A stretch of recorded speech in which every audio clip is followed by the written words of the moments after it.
You attract damaged people because your energy is authentically rare but very healing. People end up coming back because they want more access to it.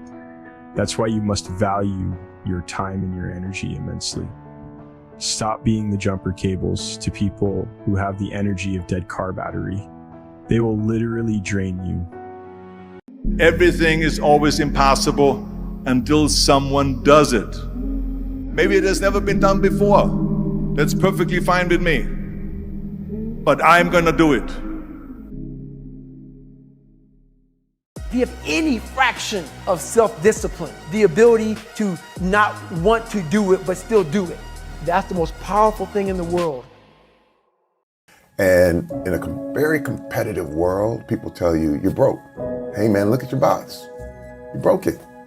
But what I learned is that you're not broken. You're just not finished. It's up to you to assemble yourself. You have to work on you. The most important question to ask is, what pain do you want in your life? What are you willing to struggle for? Anything worthwhile is going to require some degree of pain and struggle. So, if you're oriented toward the pain and the struggle, you're probably going to be more aligned with what you're capable of accomplishing rather than if you just orient toward the pleasures. We say, find the thing which you enjoy the most, but really what you're finding is, what is the pain you're prepared to swallow the most? Nothing worthwhile is going to come without discomfort. Ali had the will to win like nobody that ever lived in boxing. Then he believed he projected to his opponent. Really look at, how does Ali beat George Foreman? How does Ali beat Sonny Liston? How did he beat these guys? How did he even beat Joe Frazier? Fighting the way he fights. He beat them because he refused to lose. I don't mind being weird. I use it to my advantage. I put it in my books. You have weirdness to you, whoever you are. Things that you might sometimes be a little bit ashamed or embarrassed or uncomfortable with, right? But you shouldn't be. What makes you different, what makes you particularly strange, if you want to use another word, is your strength, is your source of power. You've lost touch with it. Let's go back and try and find it. If I teach you, you work for me for free. And I said, why for free? And my poor dad went nuts. He says, because if I pay you, you think like an employee. Your brain will change. Wow. If you learn never to work for money, you'll be a rich man. At some point, when you start moving up, okay, you got to change. Just like if you were moving down, dude, you got to change what you're doing. If you're going down in life and things aren't getting better and your relationship's not getting better, dude, you got to change the relationship. Either you got to change, she's got to change, or it's got to change. Y'all got to change. Yeah. So when you're single and you want to get married, you got to change. Okay, you got to give something up. It's not you have to add something, you always have to give something up. Really? I've never been able to go from here to there and not give up something. They got me here. Man, if I want to be good, I gotta wake up in the morning, I gotta do the extra work, and I gotta show up when other guys aren't, and I've got to learn, I've got to continue to be open to learning, but I had to take it to a new level that the other guys wouldn't. So I'm gonna go out there and compete as hard as I can, and I'm gonna treat practice like a game. And I'm gonna gain the respect of my teammates every day through my work ethic. I'm gonna work hard in the weight room. I'm gonna work hard in the film room. I'm gonna work hard to be a good student. Whatever they ask me to do, that's what I'm gonna do, to the best of my ability.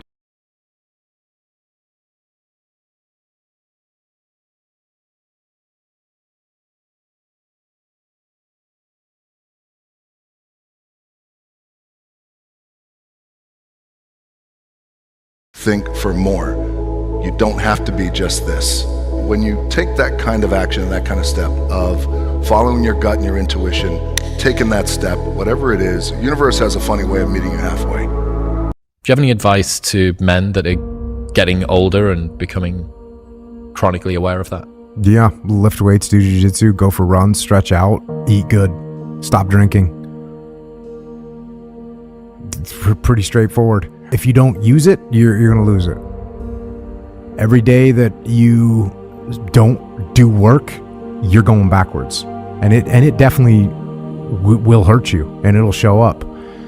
You can't get away with what you got away with when you were 23. It doesn't work.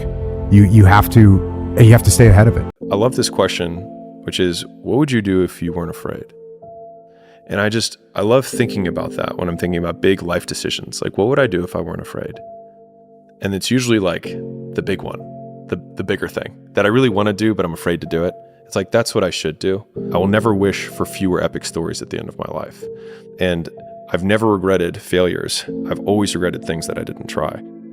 Why is faith important in business? Honestly, faith is not only important in business, but in every aspect of life. If you look at faith in business, it's super important to have a good faith, because if you don't have a good faith, you're not going to run the business properly, and you're going to be a degenerate person when you actually achieve the success in your business. You have to be faithful, because whenever you see success, you have to be thankful and say Alhamdulillah, and whenever you see something wrong, you have to correct it, because you're a faithful person. Do you ever wake up and you say, I don't want to do it today? I fight against my mind. Yes, sometimes it's happened. Our mind, it's a box of surprises, and you have to challenge yourself to be consistent.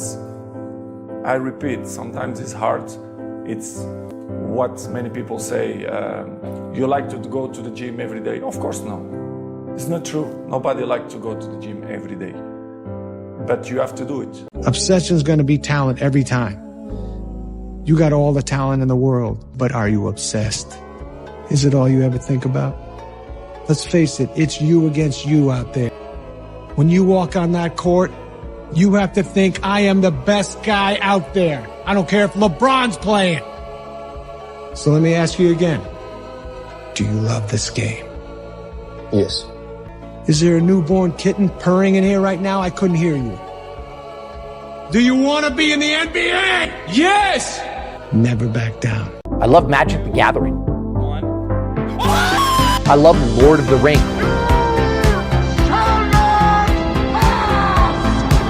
I love Star Wars. These are things that bring me so much joy and so much passion, and I want to show the world. We try to typecast people. We try to fit people in a box. That you can be fit, you can look good, but it doesn't have to be your whole life. If I start insulting you in another language, you feel nothing. They don't mean anything to you, because it's you who puts the meaning to it.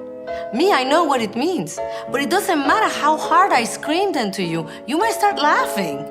Take their words, take away the value of the words, and drop them to the floor. If you take that away, they fall to the ground. They never get to touch you. They are nothing. 17, I wanted everything that was in store. At 23, I bought it all just to make sure. But the problem is I'm just 20 years old.